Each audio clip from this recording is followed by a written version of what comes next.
Hey everyone, I want to talk about something important today because it's time to get back to our roots around free expression on Facebook and Instagram. I started building social media to give people a voice. I gave a speech at Georgetown 5 years ago about the importance of protecting free expression, and I still believe this today. But a lot has happened over the last several years.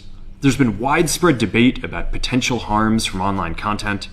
Governments and legacy media have pushed to censor more and more.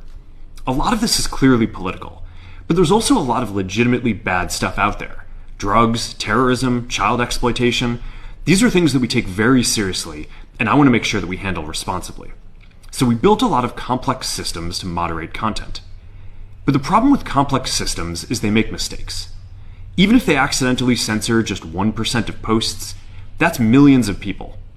And we've reached a point where it's just too many mistakes and too much censorship. The recent elections also feel like a cultural tipping point towards once again prioritizing speech. So we're going to get back to our roots and focus on reducing mistakes, simplifying our policies, and restoring free expression on our platforms.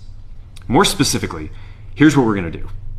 First, we're going to get rid of fact checkers and replace them with community notes similar to X, starting in the US.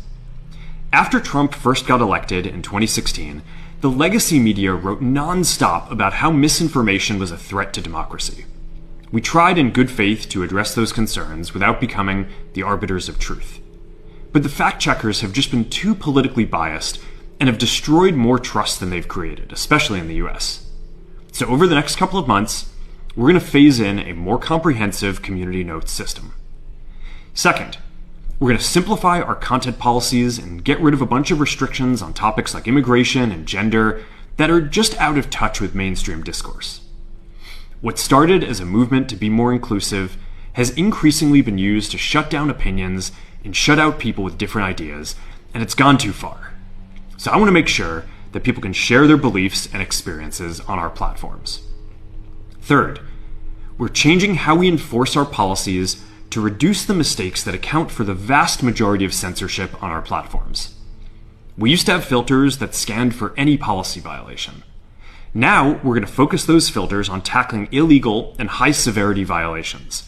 And for lower severity violations, we're going to rely on someone reporting an issue before we take action. The problem is that the filters make mistakes, and they take down a lot of content that they shouldn't. So by dialing them back, we're going to dramatically reduce the amount of censorship on our platforms. We're also going to tune our content filters to require much higher confidence before taking down content. The reality is that this is a trade-off. It means we're going to catch less bad stuff, but we'll also reduce the number of innocent people's posts and accounts that we accidentally take down.